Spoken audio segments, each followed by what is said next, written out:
Now we will look into the angle of departure and angle of arrival. So angle of departure means the angle at which the initial position, that means zeros or poles, will leaves from that initial position and enters into the enter into the sigma line. You can call it as a real axis, and leaves at the zeros. You can see the definition. It is an angle at which the pole depart or leaves from the initial position. And one more thing, we are evaluating the angle of departure is at completely complex conjugate poles. Angle of departure is related to complex conjugate poles only. So when we want to find the angle of departure, your reference point must be complex conjugate pole. So phi d means angle of departure. It's a definition and denoted by phi d, and 180 degrees minus phi. Phi means sum of poles, angle contributed by the poles, and phi z means angle contributed by the sum of zeros. So you can see this phi p is evaluating with respect to the pole. So that means reference point is pole for this one.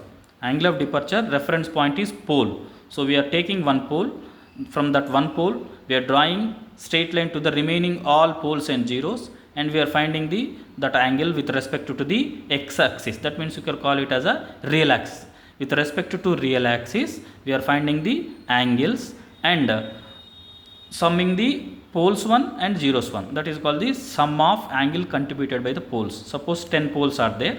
So among 10 poles, the one reference pole we are taking. So that one, that from that reference point to remaining 9 poles, we are drawing the straight line and finding the angles. That means you will get the 9 pole angles, P1, P2, P3 up to P9. So that means you need to add those 9. Similarly, zeros. So if you have the 10 zeros, already 10 poles are there. We are taking reference is fixed because it is angle of departure. For angle of departure, reference is fixed, that is pole we are already taken. So 10 zeros are there. From pole to 10 zeros, we are taking see, suppose this is a 0, this is 0. Sorry, we'll take the one more example. So that this is a 0 and this is a, sorry, take this one is a pole 1, 2, 3, 4.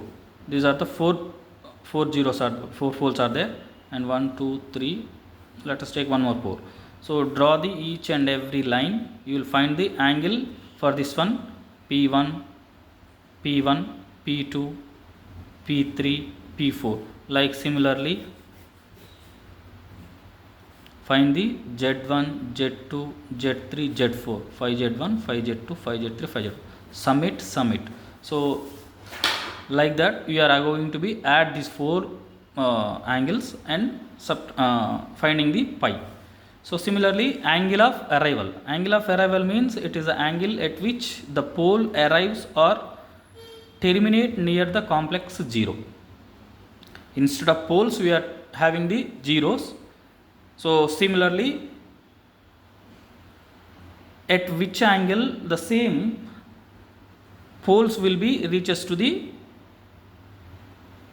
zeros. So, and one more thing, angle of arrival is strictly evaluating at the complex zeros. Similarly, same angle of phi a is equals to 180 degrees plus phi. The same thing here in angle of arrival. What do we call it as reference point. So the reference point is complex 0. So you need to take the complex 0. This is a angle of arrival definition. So one more thing, to find the angle between real axis to 2 points, the general formula a1 plus ib1 and a2 plus ib2. So this line, the line passing through these 2 points will make some line. So this is a real axis, and let us take this one is a a1 b1 and this is the a2 b2. This is a complex representation. So line joining to these 2 points and making some angle phi. Let us take phi x, which is nothing but, this is definition, this is tan inverse of b1 minus b2 by a1 minus a2. I mention it is difference. This difference means you can call it as a b1 minus b2 or a1 minus a2. If you taken b2 minus b1, you need to take a2 minus a1. If it is b1 minus b2, then a1 minus a2. That's why I written it as a difference. So this angle is with respect to real axis. You should remember this point. Thank you.